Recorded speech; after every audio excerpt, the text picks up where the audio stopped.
ಎಲ್ರಿಗೂ ನಮಸ್ಕಾರ. Okay, I'll come to the main matter. Politics masala ದೋಸೆಯಲ್ಲಿ ಒಂದು ಒಳ್ಳೆ ಮ್ಯಾಟ್ರ್ ಏನಪ್ಪ, ಕಿರಿಕ್ ಏನು ಕಾಂಗ್ರೆಸ್ ಒಳಗಡೆ ಕ್ರಾಂತಿ ಅಂತಿದ್ದಿದ್ದು ಅದಕ್ಕೆ ಕಾರಣ ಬೇರೆ ಯಾರೂ ಅಲ್ಲ, ಯತೇಂದ್ರ ಸಿದ್ದರಾಮಯ್ಯ ಸಾಹೇಬ್ರವರ ಮಗ ಯತೇಂದ್ರ ಕಾರಣ. ಅವರಿಂದನೇ ಶುರುವಾಗಿದ್ದು ಕ್ರಾಂತಿಗಳು. ನಮ್ಮಪ್ಪ 5 ವರ್ಷ CM ಅಂತ ಯಾವಾಗ ಹೇಳಿದ್ರು ಆವಾಗಿಂದ ಶುರುವಾಯಿತು. ಮತ್ತೆ ಏನೋ ಒಂದು ಗೊಂದಲ ಎಬ್ಬಿಸ್ಬಿಟ್ಟವ್ರೆ ಕಣಪ್ಪ, ಮತ್ತೇನೋ ಹೇಳಿಕೆನ ಕೊಟ್ಬಿಟ್ಟವ್ರು ಯತೇಂದ್ರ ಅವರು. ಅದಕ್ಕೀಗ DK ಸಾಹೇಬ್ರ ಕಡೆಯವರೆಲ್ಲ ಎದ್ದು ಬಿಟ್ಟವ್ರೆ ಕಣಪ್ಪ ರೊಚ್ಚಿಗೆ. ಯತೇಂದ್ರ ಸರಿಯಾಗಿ ಮಾತಾಡಿ ಫಸ್ಟು ಅಂತ ಹೇಳಿ, ಸರಿಯಾಗಿ ಮಾತಾಡೋದನ್ನು ಕಲೀರಿ ಫಸ್ಟು ನೀವು ಅಂತ ಹೇಳಿ, ಇನ್ನು DK ಸಾಹೇಬ್ರ ಕಡೆಯವರು ಎಲ್ಲ ಎದ್ದು ಬಿಟ್ಟವ್ರೆ ಕಣಪ್ಪ ರೊಚ್ಚಿಗೆ. ಯತೇಂದ್ರ ಅವ್ರ ಮಾತಿಗೆ ಎಲ್ಲ ಅವರಿಂದನೇ ಮತ್ತೆ ಶುರು ಆಗ್ತಾಯಿದೆ ಕ್ರಾಂತಿ. ಈಗ ಶಾಂತಿಯಾಗಿತ್ತು, ಮತ್ತೆ ಕ್ರಾಂತಿ ಶುರುವಾಗಿದ್ದು ಯತೇಂದ್ರ ಅವರಿಂದ. ಮೊದಲು ಶುರುವಾಗಿದ್ದು ಯತೇಂದ್ರ ಅವರಿಂದನೇ. ನಮ್ಮ ತಂದೆಯವರೇ 5 ವರ್ಷ CM ಆಗಿರ್ತಾರೆ ಅಂತ ಹೇಳಿಬಿಟ್ಟಿದ್ರು. ಸೊ ಈಗ ಅಲ್ಲಿಂದ ಶುರುವಾಗಿದ್ದು ಇನ್ನೂವರೆಗೂ ಕ್ರಾಂತಿ. ದಿನ ಬೆಳಿಗ್ಗೆ ಆದರೆ ಸೀಟಿನ ಕಿತ್ಲಾಟ ಕಾಂಗ್ರೆಸ್ಸಲ್ಲಿ ಈ ಥರ ಇದೆ ಕಣಪ್ಪ. ಇದಕ್ಕೆಲ್ಲ ಮುಖ್ಯ ಕಾರಣ ಯಾರು? ಯತೇಂದ್ರ ಅವರು. ಯತೇಂದ್ರ ಅವ್ರು ಸುಮ್ಮನಿದ್ದಿದ್ರೆ ಚೆನ್ನಾಗಿರೋದು. ಎದ್ದು ಬಿಟ್ಟವ್ರೆ ಕಣಪ್ಪ ಅವರು. ಎದ್ದುಬಿಟ್ಟು ಹೇಳ್ಬಾರ್ದಲ್ಲ ಹೇಳಿಕೆ ಕೊಟ್ಟುಬಿಟ್ಟವ್ರೆ. ಅದು ಸಿಟ್ಟು ಬಂದ್ಬಿಟ್ಟದೆ ಕಾಂಗ್ರೆಸ್ ಪಕ್ಷದಲ್ಲಿ ಕೆಲವು ಜನ MLAಗಳಿಗೆ, ಅದು DK ಸಾಹೇಬರಿಗೆ ಬೆಂಬಲ ನೀಡುವಂಥವ್ರಿಗೆ. ಇನ್ನು ಬೆಳಗಾವಿಯಲ್ಲಿ ರೈತರು, BJP ಬೆಂಬಲ ಇದೆ ರೈತರಿಗೆ. ಸುವರ್ಣಸೌಧಕ್ಕೆ ಮುಕ್ತಿ, ಎಲ್ಲರೂ ನುಗ್ಗಿಬಿಟ್ಟವ್ರೆ ಕಣಪ್ಪ. ನುಗ್ಗೋ ಪ್ರಯತ್ನವನ್ನು ಮಾಡ್ತಾವ್ರೆ. ಓಕೆನಾ? ಎಲ್ಲರೂ ನುಗ್ಗಕ್ಕೆ ಪ್ರಯತ್ನ ಮಾಡ್ತಾಯಿದ್ರು ರೈತರು. BJP ಬೆಂಬಲ ಸಖತ್ತಾಗಿ ಸಿಕ್ಕಿದೆ ರೈತರಿಗೆ. ಇನ್ನು ಇವರು ಅಶೋಕ್ ಸಾಹೇಬರು ಫುಲ್ಲು ಕಾಲು ಎಳೆಯುವಂಥದ್ದು CM ಸಾಹೇಬ್ರಿಗೆ. 5 ವರ್ಷದ ಮುಖ್ಯಮಂತ್ರಿ ಅಂತೇಳಿ ನನ್ನ ಸಭೆಯಲ್ಲಿ ಹೇಳ್ಬಿಟ್ಟವ್ರೆ ಕಣಪ್ಪ. ಇನ್ನು ರೈತರ ಹೋರಾಟಕ್ಕೆ BJP ಅವರ ಬೆಂಬಲ ಇದೆ. ಬೆಳಗಾವಿಯಲ್ಲಿ ವಿಧಾನಸೌಧಗೆ ನುಗ್ಗಕ್ಕೆ ಪ್ರಯತ್ನ ಮಾಡಿಬಿಟ್ಟವ್ರೆ. ಸುವರ್ಣಸೌಧ ಒಳಗಡೆ ನುಗ್ಗಕ್ಕೆ ಪ್ರಯತ್ನ ಮಾಡಿರುವಂಥದ್ದು ರೈತರು ತಡೆ ಹಿಡಿದಿದ್ದಾರೆ ಪೊಲೀಸ್ನವರು. ಇನ್ನೊಂದು ವಿಚಾರ ಕಣಪ್ಪ, ಎಂಥ ಕಾಲ ಬಂತಪ್ಪ. ಮರ್ಡರ್ ಮಾಡಿ ಸೆಲ್ಫಿ ತೊಗೊಂಡು ಅಲ್ಲೇ ವಿಡಿಯೋ ಮಾಡಿಬಿಟ್ಟು, ನೋಡಿ ನಾವು ಮರ್ಡರ್ ಮಾಡಿದ್ದೀವಿ ಏನು ಕಿತ್ಕೋತೀರಾ ಅನ್ನೋ ಒಂದು ಮಾತನ್ನ ಬಳಸಿದ್ದಾನೆ. ನೋಡ್ರಿ, ಮರ್ಡರ್ ಮಾಡಿಬಿಟ್ಟಿದ್ದೀವಿ ನಾವು ಅಂತೇಳಿ ಹುಡುಗರೆಲ್ಲ ವಿಡಿಯೋ ಮಾಡಿಬಿಟ್ಟು ಅದನ್ನು ವೈರಲ್ ಮಾಡೋಕ್ಕೆ ನೋಡ್ತಾವ್ರೆ. ಮರ್ಡರ್ ಮಾಡಿ ಶವದ ಮುಂದೆನೇ ಇವರು ವಿಡಿಯೋ ತೊಗೋತಾ ಇರೋದು. ಏನು ಮಾಡ್ತೀರಾ, ಏನು ಕಿತ್ಕೋತೀರಾ ಅಂತ ಮಾತನ್ನು ಮಾತಾಡ್ತಾರಂಥದ್ದು. ಏನು ಕಾಲ ಬಂತಪ್ಪ ಇದು. ಪೊಲೀಸ್ನವ್ರಿಗೆ ಇನ್ನೂ ಕೈಗೆ ಸಿಕ್ಕಿಲ್ಲ ಅನ್ಸುತ್ತಪ್ಪ. ಇದು ಹಾಸನದಲ್ಲಿ ನಡೆದಂಥ ಘಟನೆ. ಬರ್ಬರಿ ಹತ್ಯೆ, ರೋಡಲ್ಲೇ ಬರ್ಬರಿ ಹತ್ಯೆ ಮಾಡಿಬಿಟ್ಟು ವಿಡಿಯೋ ಮಾಡಿ, ಯಾರು ಏನು ಮಾಡ್ತೀರಾ ಮಾಡ್ರಿ ನೋಡೋಣ, ನೋಡಿ ಮರ್ಡರ್ ಮಾಡಿದ್ದೀವಿ ನಾವು ಅಂತ ತೋರಿಸ್ತಾವನೆ ವಿಡಿಯೋನ. ಇರಲೇಪ, ಪೊಲೀಸ್ನವ್ರು ಬರ್ತಾರೆ, ಅವ್ರು ಮಾಡ್ತಾರೆ, ನಾವಲ್ಲ, ಜಸ್ಟ್ ವೇಟ್ ಮಾಡು. ಇನ್ನು CM ಸಿದ್ದರಾಮಯ್ಯ ಸಾಹೇಬರು ಕಣಪ್ಪ ಕಾಮಿಡಿ ಮಾಡಿರೋಂಥದ್ದು ವಿಧಾನಸೌಧದಲ್ಲಿ. ಸಭೆಯಲ್ಲಿ ಏನು ಹೇಳೋರು ಗೊತ್ತೇನಪ್ಪ, ಪ್ರೀತಿ ಮಾಡೋದೇನು ತಪ್ಪಿಲ್ಲ, ಅದಕ್ಕೇನು ವಯಸ್ಸೇನು ಬೇಕಾಗಿಲ್ಲ. ಪ್ರೀತಿ ಮಾಡೋಕ್ಕೆ ವಯಸ್ಸೇನು ಬೇಕಾಗಿಲ್ಲ, ಯಾವ ವಯಸ್ಸು ಬೇಕಾದ್ರೂ ಮಾಡ್ಬೋದಂತೆ ಪ್ರೀತಿನ. ಸಿದ್ದರಾಮಯ್ಯ ಸಾಹೇಬ್ರು ಹೇಳಿರೋಂಥದ್ದು ಕಣಪ್ಪ. ಆಮೇಲೆ ನಾನಾಗಿರೋದು ಮದುವೆ, ಪ್ರೀತಿ ಅಲ್ಲ. ಪ್ರೀತಿ ಮಾಡಿ ಮದುವೆ ಆಗಿಲ್ಲ, ಮದುವೆ ಮಾಡಿಸಿರೋದು ನನಗೆ ಅಂತ ಸಿದ್ದರಾಮಯ್ಯ ಸಾಹೇಬ್ರು ಹೇಳಿರೋಂಥದ್ದು. ಅದಕ್ಕೆ ಈಶ್ವರಪ್ಪ ಅವ್ರು ಕೇಳಿದ್ರು, ನಿಮ್ಮ ವಯಸ್ಸಾಗೈತಂತ ಯಾರು ಹೇಳಿದ್ರು ಅಂತ. ವಯಸ್ಸಾಗೈತಂತ ನಿಮ್ಮ ಹೆಂಡತಿ ಹೇಳಿದ್ರ ನಿಮಗೆ ಅಂತ. ಇಲ್ಲ ಅಂದರು. ಯಾಕೆ ನಿಮ್ಗೆ ಅನ್ನಿಸ್ತಾ ಇದೆಯಾ ಅಂದರು. ಇಲ್ಲ, ನಮಗೂ ಅನ್ನಿಸ್ತಾ ಇಲ್ಲ, ನೀವು ಇನ್ನೂ ವಯಸ್ಸಲ್ಲೇ ಇದ್ದೀರಾ ಅಂತೇಳಿ ಈಶ್ವರಪ್ಪ ಸಾಹೇಬರು ಒಂದು ಟ್ಯಾಂಕ್ ಕೊಟ್ಟರು ಕಣಪ್ಪ. ಫುಲ್ ಜಾಲಿ ಇತ್ತು ಕಣಪ್ಪ. ಸಿದ್ದರಾಮಯ್ಯ ಸಾಹೇಬರು ಸಖತ್ ಖುಷಿಯಾಗಿದ್ದರು. ಪ್ರೀತಿ ಮಾಡೋಕ್ಕೆ ವಯಸ್ಸೇನು ಬೇಕಾಗಿಲ್ಲ, ಯಾವ ವಯಸ್ಸಿಗೆ ಬೇಕಾದ್ರೂ ಪ್ರೀತಿ ಮಾಡ್ಬೋದಂತೆ. ಇನ್ನು ಮತ್ತೆ ಕ್ರಾಂತಿ ಶುರುವಾಗೋ ಚಾನ್ಸಸ್ ಐತೆ ಕಣ್ರಪ್ಪ. ಯಾಕಂತೀರಾ, ಟಿಪ್ಪು ಸುಲ್ತಾನ್ ಜಯಂತಿ ಮಾಡಬೇಕು ಅಂತ ಕಾಂಗ್ರೆಸ್ಸಲ್ಲಿ ಮಾತುಕತೆ ಶುರುವಾಗಿದೆ. ಕಾಂಗ್ರೆಸ್ಸಲ್ಲಿ ಮತ್ತೆ ಟಿಪ್ಪು ಸುಲ್ತಾನ್ ಜಯಂತಿ ಮಾಡಬೇಕು ಅಂತ ಪ್ರಾರಂಭಿಸ್ತಾವ್ರಂತೆ. ಏನರಪ್ಪ ಇದು, ಮತ್ತೊಂದು ಕ್ರಾಂತಿ ಶುರು ಆಯ್ತೈತೆ ಕಣಪ್ಪ. ಈಗ ನೋಡಬೇಕು ಕಣಪ್ಪ, ಇದಕ್ಕೇನು ಎಷ್ಟು ಆಕ್ಷೇಪಣೆಗಳು ಬರ್ತವೆ ಏನು BJP ಕಡೆಯಿಂದ ಅಂತ. ಓಕೆನಾ? ಟಿಪ್ಪು ಸುಲ್ತಾನ್ ಜಯಂತಿಗೆ ಆರಂಭ ಮಾಡಬೇಕು, ಮತ್ತೆ ಮಾಡಬೇಕು ಟಿಪ್ಪು ಸುಲ್ತಾನ್ ಜಯಂತಿ ಅಂಥೇಳಿ ಹೇಳೋರಂತೆ ಕಾಂಗ್ರೆಸ್ ಕಡೆಯವರು. ಒಬ್ಬರು ಅಧ್ಯಕ್ಷರು ಅವ್ರು ಹೇಳಿರೋಂಥದ್ದು ಮಾಡಬೇಕು, ಈ ಸತಿ ಮಾಡಲೇಬೇಕು ಗ್ರ್ಯಾಂಡಾಗಿ ಅಂತ. ಇನ್ನೂ ವಿಚಾರಗಳಿವೆ ಕಣಪ್ಪ, ಹೇಳ್ತೀನಿ. ಆಮೇಲೆ ಇನ್ನು CM ಸಾಹೇಬ್ರಿಗೆ ಗ್ಯಾರಂಟಿಗಳ ಬಗ್ಗೆ ಕೇಳಿದ್ವು ಕಣಪ್ಪ. ಏನು ಗ್ಯಾರಂಟಿಗಳದಲ್ಲ, ಹೆಂಗೆ ಏನು ಅಂತ. ಗ್ಯಾರಂಟಿ ಬಗ್ಗೆ ನಾನೇನು ಮಾತಾಡಿಲ್ಲ, ಸರಳದಲ್ಲಿ ನಾನೇನು ಮಾತಾಡಿಲ್ಲ. ಬೆಳಗಾವಿ ಸಮಾವೇಶನ ಏನಿತ್ತು ಅಲ್ಲೇನೋ ಅದ್ರ ಬಗ್ಗೆ ಏನೂ ಮಾತಾಡಿಲ್ಲ ನಾವು.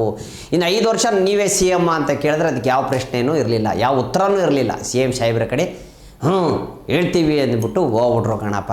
ಪಾಪ ಏನು ಮಾಡ್ತೀಯಪ್ಪ, ಒಳಗಡೆ ಏನೇನು ನಡೀತೈತೆ ಗೊತ್ತಾ, ಹೈಕಮಾಂಡ್ ಏನಾದರೂ ಸಂಕ್ರಾಂತಿ ಆದಮೇಲೆ DK ಸಾಹೇಬ್ರಿಗೆ ಬಿಟ್ಕೊಡಿ ಅಂತ ಹೇಳಿರ್ಬೋದು. ಅಲ್ವಾ?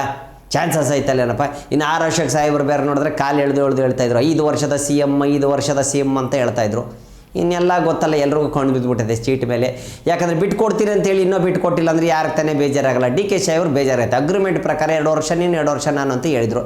ಬಟ್ ಹೈಕಮಾಂಡು ಬಿಟ್ಕೊಡಕ್ಕೆ ರೆಡಿ ಇಲ್ಲ. ಯಾಕಂದರೆ ಹೈಕಮಾಂಡ್ ಏನಾದರೂ ಸಿದ್ದರಾಮಯ್ಯ ಅವ್ರಿಗೆ ಏನಾದರೂ ಕೆಳಗಿಳಿಸ್ಬಿಟ್ಟು ಡಿ ಕೆ ಕೊಟ್ಬಿಟ್ರೆ ಕಾಂಗ್ರೆಸ್ ಸರ್ಕಾರ ಇಮಿಡಿಯೇಟಾಗಿ ಮಣ್ಣು ಪಾಲಾಗೋಗುತ್ತೆ.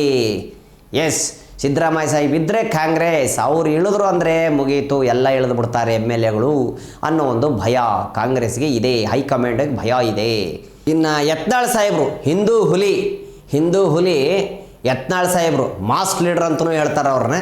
ಅವ್ರು ಹೇಳಿರೋವಂಥದ್ದು ಕಣಪ್ಪ, ರಾಹುಲ್ ಗಾಂಧಿ ಅವರಿಗೆ ಇದರ ಒಳಗಡೆ ಏನೂ ಇಲ್ಲ, ತಲೆ ಇಲ್ಲ, ಬುದ್ಧಿ ಇಲ್ಲ, ಎಲ್ಲ ಮೊಣಕಾಲಲ್ಲೈತೆ ರಾಹುಲ್ ಗಾಂಧಿಗೆ.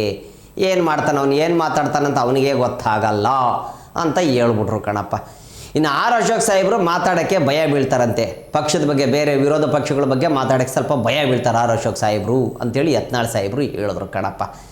ಇನ್ನು ಯಡಿಯೂರಪ್ಪ ಅವರು ವಿಜೇಂದ್ರಪ್ಪ ಅವ್ರನ್ನಂತೂ ಫುಲ್ಲು ಯಡಿಯೂರಪ್ಪ ಅವ್ರಿಗೆ ಹೇಳಿದ್ರು. ಅವನು ವಿಜೇಂದ್ರ ಏನು ಮಾಡ್ತಾನವನು, ನಾನು ಉತ್ತರ ಕರ್ನಾಟಕದ ಬಗ್ಗೆ ತುಂಬ ನಾನು ಹೇಳಿದ್ದೀನಿ. ಇಂಟರ್ನ್ಯಾಷನಲ್ ಏರ್ಪೋರ್ಟ್ಗಳೆಲ್ಲ ಮಾಡಿದಾಗ ಹುಬ್ಳಿಯಲ್ಲಿರೋ ಏರ್ಪೋರ್ಟ್ಗೆ ಸಂಗೊಳ್ಳಿ ರಾಯಣ್ಣ ಅಂತ ಇಡಬೇಕು, ಕಿತ್ತೂರು ಚೆನ್ನಮ್ಮ ರಾಣಿ ಅಂತ ಹೇಳಿ ಬೆಳಗಾವಿಲಿ ಏರ್ಪೋರ್ಟ್ಗೆ ಇಡಬೇಕು. ಒಟ್ಟೆಲ್ಲದಕ್ಕೂ ನಾನೇನೋ ಸ್ವಲ್ಪ ಹೋರಾಟ ಮಾಡಿದ್ದಕ್ಕೆ ನಮ್ಮದೊಂದು ಲೆವೆಲ್ಗೆ ಏರ್ಪೋರ್ಟ್ ಆಗೈತೆ. ಶಿವಮೊಗ್ಗದಲ್ಲಿರೋ ಏರ್ಪೋರ್ಟು ಯಡಿಯೂರಪ್ಪ ಅವ್ರು ಮಾಡಿರೋಂಥ ಇಂಟರ್ನ್ಯಾಷನಲ್ ಏರ್ಪೋರ್ಟಲ್ಲಿ ಏನಿಲ್ಲ, ಶೇಕ್ ಆಗ್ತಾವೆ. ಬರೀ ಒಂದು ಅಪ್ಪು ಇಳಿಯಾಕೊಂದು ಹತ್ತಕ್ಕೊಂದು ಮಾಡಿ ಇಟ್ಬಿಟ್ಟವ್ರೆ, ಎಲ್ಲ ಶೇಕ್ ಆಗ್ತಾವೆ, ಹಂಗೆ ಮಾಡಿಬಿಟ್ಟವ್ರಲ್ಲಿ ಅಂತ ಹೇಳಿದ್ರು ಕಣಪ್ಪ. ಇನ್ನೊಂದು ಮಾತು ಹೇಳಿದ್ರು ಕಣಪ್ಪ, ರಾಹುಲ್ ಗಾಂಧಿ ಅವ್ರಿಗೆ ತಲೆಯೊಳಗೆ ಬುದ್ಧಿ ಇಲ್ಲ, ಮೊಣಕಾಲಲ್ಲಿ ಐತೆ. ಇವರು ಕಾಂಗ್ರೆಸ್ನವ್ರು ಇದ್ದಾರೆ, ಒಪ್ಕೋತೀನಿ ನಾನು ಕಾಂಗ್ರೆಸ್ನವ್ರು ಇದ್ದಾರೆ ಅಂತ ಗೊತ್ತಾಗತ್ತೆ, ಕಣ್ಣು ಕಾಣಿಸ್ತೈತೆ.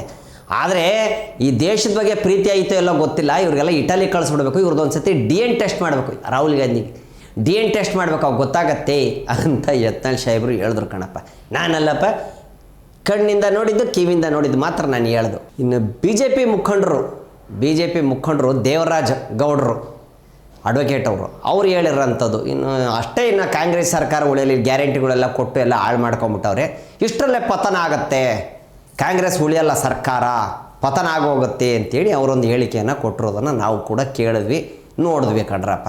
ಇನ್ನು ಯತ್ನಾಳ್ ಸಾಹೇಬರು ಗೊತ್ತಲ್ವ, ಹಿಂದೂ ಹುಲಿ ಸದನದಲ್ಲಿ ಸದಸ್ಯರಿಗೆ ಏನು ಹೇಳೋರೆ ಗೊತ್ತೇನಪ್ಪ, ನಮ್ಮನ್ನು ಯಾಕೆ ನೀವು ಹಿಂದೆ ಕುಂದಿರ್ಸ್ತೀರಾ, ನಾವು 6-7 ಸತಿ ಗೆದ್ದು MLA ಆದವರು, ನಮ್ಮನ್ನು ಹಿಂದೆ ಕುಂದಿರ್ಸ್ತೀರಾ, ಮಿಕ್ಕಿದವ್ರನ್ನೆಲ್ಲ ಮುಂದೆ ಕುಂದಿರ್ಸ್ಕೊತೀರಾ ನೀವು. ಲಾಸ್ಟ್ ಟೈಮೇ ಹೇಳಿದ್ದೆ ನಾನು ನಿಮಗೆ, ನಮ್ಮಂಥವ್ರನ್ನ ನಾವು ಹಿರಿಯರು ಗೆದ್ದಿರೋರು, ನಾವು ಗೆದ್ದು ಬಂದವರು 6-7 ಸತಿ, ನಮ್ಮನ್ನು ಯಾಕೆ ಹಿಂದೆ ಕುಂದಿರ್ಸ್ತೀರಾ, ನಮ್ಮನ್ನು ನೀವು ಮುಂದೆ ಮಾಡಬೇಕು ಅನ್ನೋ ವ್ಯವಸ್ಥೆ ಮಾಡಬೇಕು ಅಂತ ಹೇಳಿದ್ದೆ ಅಂತೇಳಿ ಹಂಗೆ ಡೈರೆಕ್ಟಾಗಿ ಹೇಳ್ಬಿಟ್ರು ಕಣಪ್ಪ.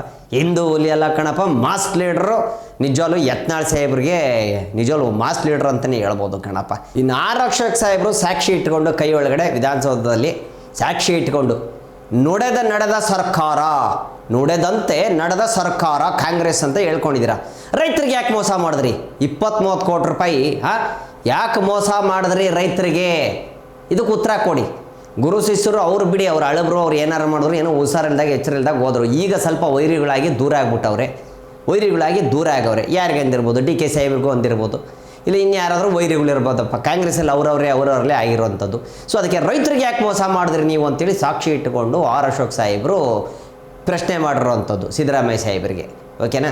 ಇನ್ನೊಂದು ವಿಚಾರ ಕಣಪ್ಪ, ಶಿವನ ಫೋಟೋ ಒಂದು 15 ಅಡಿ ಇರೋ ಫೋಟೋನ, ಶಿವನ ಫೋಟೋ, ಈಶ್ವರನ ಫೋಟೋನ ಸುಟ್ಟು ಹಾಕಿದ್ದಾರೆ. ದಾವಣಗೆರೆ ಹತ್ರ ಸಾಸ್ವೆ ಅನ್ನೋ ಒಂದು ಹಳ್ಳಿಯಲ್ಲಿ ಈಶ್ವರನ ಫೋಟೋಗೆ ಬೆಂಕಿ ಹಚ್ಚಿ ಸುಟ್ಟು ಹಾಕಿರೋಂಥದ್ದು. ರೇಣುಕಾಚಾರ್ಯರು ಅವ್ರನ್ನ ಅರೆಸ್ಟ್ ಮಾಡಲೇಬೇಕು, ಯಾರಂತ ಹುಡುಕಿ ಅರೆಸ್ಟ್ ಮಾಡಿ ಹಿಂದೂಗಳಿಗೆ ಧಕ್ಕೆ ತರುವಂಥ ಕೆಲಸ ಮಾಡಿದ್ದಾರೆ. ನಮ್ಮ ದೇವರು ಶಿವನ ಫೋಟೋನ ಸುಟ್ಟು ಹಾಕಿದ್ದಾರೆ. ದಾವಣಗೆರೆ ಹತ್ರ ನಡೆದಿರುವಂಥ ಘಟನೆ, ಇವ್ರನ್ನ ಅರೆಸ್ಟ್ ಮಾಡಬೇಕು ಅಂಥೇಳಿ ಇವಾಗ ಅದ್ರದ್ದೊಂದು ಗಲಾಟೆ ಹೋರಾಟ ಶುರುವಾಗಿದೆ ಹಿಂದೂಗಳದು. ಎಸ್, ಇನ್ನು ಕಾರವಾರದಲ್ಲಿ ನಡೆದಂಥ ಘಟನೆ, ಕಾರವಾರ ಜೈಲಲ್ಲಿ ನಡೆದಿರೋಂಥ ಘಟನೆ. ಜೈಲ್ ಅಧಿಕಾರಿನ ಕೈದಿಗಳು ಹಿಡ್ಕೊಂಡು ಒದ್ದಿರೋದು, ಎದೆಗೆ ಒದ್ದುಬಿಟ್ಟವ್ರಂತೆ ಜೈಲ್ ಅಧಿಕಾರಿಗೆ. ಏನಕ್ಕೆ? ಮಾದಕ ವಸ್ತುಗಳು ಸಿಗ್ತಾ ಇಲ್ಲ ಅಂತ. ಅವ್ರಿಗೆ ಬೇಕಲ್ಲ ಗಾಂಜಾಗಳು, ಇವೆಲ್ಲ ಏನು ಸಿಕ್ಕಿಲ್ಲ ಅಂತ ತಲೆ ಕೆಟ್ಟು ಪೊಲೀಸ್ ಮೇಲೆ ಅಟ್ಯಾಕ್ ಮಾಡಿರೋವಂಥದ್ದು ಕೈದಿಗಳು. ಏನು ನಡೀತಾ ಐತೆ ಕಣ್ರಪ್ಪ. ಹೊರಗಡೆ ಇದ್ದಿದ್ದಕ್ಕೆ ಏನೋ ಮಾಡಿದ್ದಕ್ಕೆ ಎತ್ಕೊಂಡೋಗಿ ಒದ್ದು ಒಳಗಾಕಿ ಜೈಲಲ್ಲಿ ಹಾಕೋರು. ಜೈಲಲ್ಲೂ ಇವ್ರು ದರ್ಪ ತೋರಿಸ್ತಾರಂದರೆ ಇವ್ರಿಗೆ ಎಷ್ಟು ಮೀಟ್ರ್ ಇರಬೇಕು. ಪೊಲೀಸ್ನವ್ರು ಸರಿಯಾದ ಶಿಕ್ಷೆ ಕೊಡಬೇಕು ಇವ್ರಿಗೆ, ಕೊಟ್ಟರೆ ಅವಾಗ ಸರಿ ಹೋಗುತ್ತೆ. ಜೈಲು ಅಧಿಕಾರಿ ಎದೆ ಮೇಲೆ ಒದ್ದಿರೋದಂತ ಕೈದಿಗಳು ಜೈಲು ಅಧಿಕಾರಿಗಳ ಎದೆ ಮೇಲೆ ಒದ್ದಿರೋಂಥದ್ದು, ಕೈದಿಗಳು ಯಾರೋ ಒದ್ದಿರೋಂಥದ್ದು ಅದು. ಏನು ನಡೀತಾ ಇತ್ತಪ್ಪ, ಕಾರವಾರದಲ್ಲಿ ನಡೆದಿರುವಂಥ ಘಟನೆ. ಇನ್ನೂ ವಿಚಾರಗಳಿವೆ ಕಣಪ್ಪ, ಹೇಳ್ತೀನಿ. ಇನ್ನು ಕಳ್ಳರು ರಾತ್ರಿ ಹೊತ್ತು ಯಾವುದೋ ಮನೆ ಕಳ್ತನ ಬಂದಿರೋದು ಒಂದು ವಿಡಿಯೋ ವೈರಲ್ ಓಡಿದೆ ಕಣ್ರಪ್ಪ. ಕಳ್ತನ ಮಾಡಕ್ಕೆ ಕಳ್ಳರು ಬಂದಿದ್ರು, ಒಬ್ಬನ ಪಿ ಸಿ ಅಟ್ಟಿಸ್ಕೊಂಡು ಹೋಗಿದ್ದಾನೆ, ತಪ್ಪಿಸ್ಕೊಂಡು ಓಡೋಗ್ಬಿಟ್ಟವ್ರು. ಎಲ್ಲ ಮಾಸ್ಕು ಗೀಸ್ಕೆಲ್ಲ ಹಾಕೊಂಡ್ಬಂದಿದ್ರು ಕಣಪ್ಪ. ಇನ್ನೇನು ಕಳ್ತನ ಮಾಡಬೇಕು, ಪಿ ಸಿ ಯಾರೋ ಬಂದ್ಬಿಟ್ಟವ್ರು, ಕರೆಕ್ಟ್ ಟೈಮ್ಗೆ ಓಡೋಗ್ಬಿಟ್ಟವ್ರು ಎಲ್ಲರೂ ಕಳ್ಳರು. ಇನ್ನು ದಾವಣಗೆರೆಯಲ್ಲಿ ದೇವ್ರ ಹೆಸರಲ್ಲಿ ದೇವಸ್ಥಾನ ಕಟ್ಟಿಸ್ತೀವಿ ಅಂಥೇಳಿ ಒಂದು 7-8 ಜನ ಎಲ್ಲ ವಯಸ್ಸಾದಾರ ಕಣಪ್ಪ, 50-60 ವಯಸ್ಸದವರು ದೇವಸ್ಥಾನ ಕಟ್ಟಿಸ್ತೀವಿ ಅಂಥೇಳಿ ಎಲ್ಲ ಕಡೆ ದುಡ್ಡುಗಳನ್ನ ವಸೂಲಿ ಮಾಡ್ತಾಯಿದ್ರಂತೆ. ಅದ್ರ ಗ್ರಾಮಸ್ಥರಿಗೆ ಅನುಮಾನ ಬಂದು ಅವ್ರನ್ನ ಒದ್ದು ಒಳಗಡೆ ಹಾಕಿದ್ಮೇಲೆ ಗೊತ್ತಾಗಿರೋದು ಇದೊಂದು ಗ್ಯಾಂಗ್ ಅಂತ ಗೊತ್ತಾಗೈತೆ. ದುಡ್ಡು ಕಲೆಕ್ಟ್ ಮಾಡೋಕ್ಕೆ ಸುಮ್ಮನೆ ಎಲ್ಲೂ ದೇವಸ್ಥಾನ ಎಲ್ಲೂ ಕಟ್ಸಲ್ಲ. ಇದು ನಮ್ಮ ಮನೆ ಹತ್ರನೂ ನಡೆದಿತ್ತು ಕಣಪ್ಪ, ನಮ್ಮ ಮನೆ ಹತ್ರನೂ ಬರ್ತಾಯಿದ್ರು. ಯಾವುದೋ ಊರಿನವರು, ಶಿವಮೊಗ್ಗದವರು ಇಲ್ಲಿ ಬಂದು ದೇವಸ್ಥಾನ ಕಟ್ಟಿಸ್ತೀವಿ ಅಂತ ದುಡ್ಡು ಇಸ್ಕೋತಾರೆ. ಹೆಂಗಾಗತ್ತೆ? ಆಗಲ್ಲ. ಆ ಊರಲ್ಲಿ ಕಳಿಸ್ತಾ ಇದ್ದಾರೆ ಅಂದರೆ ಆ ಊರಿನವ್ರು ಕೊಡ್ತಾರೆ, ಕರೆಕ್ಟ್ ಅಲ್ವಾ? ಬೇರೆ ಊರಲ್ಲಿ ಕಳಿಸ್ತಾ ಇದ್ದಾರೆ ಅಂದರೆ ಈ ಊರವ್ರು ಯಾಕೆ ಕೊಡ್ತಾರೆ? ದಯವಿಟ್ಟು ಈ ಪ್ರಶ್ನೆನ ಮಾಡಿ ನೀವು, ಓಕೆನಾ? ಇನ್ನು ಇವತ್ತಿನ ಸುದ್ದಿ ಇಷ್ಟ ಆಗಿದ್ದು ಕಣಪ್ಪ. ಸುದ್ದಿಗಳಿಗೇನು ಕಡಿಮೆ ಸಿಗ್ತಾನೆ ಇರ್ತೇವೆ ಕರ್ನಾಟಕದಲ್ಲಿ. ಮತ್ತೆ ಸುದ್ದಿಗಳು ತೊಗೊಂಡ್ಬರ್ತೀನಿ ಕಣಪ್ಪ. ಕಣ್ಣಿಂದ ನೋಡಿದ್ದು, ಕಿವಿಯಿಂದ ಕೇಳಿದ್ದು ಮಾತ್ರ ನಾನು ಹೇಳೋದು ಕಣಪ್ಪ. ಸಾಕ್ಷಿ ಇಟ್ಕೊಂಡೆ ಹೇಳ್ತೀನಿ, ಓಕೆ? ಓಟ್ ಬರ್ತೀನಿ ರಪ್ಪ ಅನ್ನೋದೈತ್ರಿ. ಶೇಂಬುಲಿಂಗ ಬರ್ತೀನಿ ಕಣ್ರಪ್ಪ. ಲೈ ಎಟ್ಲ ಕಾರ್ನ ವಿಧಾನಸೌಧಕ್ಕೆ ಹೋಗ್ಬೇಕು, ಬರ್ತೀನಪ್ಪ. ನಿಮ್ಮೆಲ್ಲರ ಓಟು ಯಾರಿಗೆ? ಪೊಲಿಟಿಕ್ಸ್ ಮಸಾಲ ದೋಸೆಗೆ. ನಿಮ್ಮೆಲ್ಲರ ಓಟು ಯಾರಿಗೆ? ಪೊಲಿಟಿಕ್ಸ್ ಮಸಾಲ ದೋಸೆಗೆ ಬರ್ತೀನಿ ಕಣ್ರಪ್ಪ. ಶೇಂಬುಲಿಂಗ.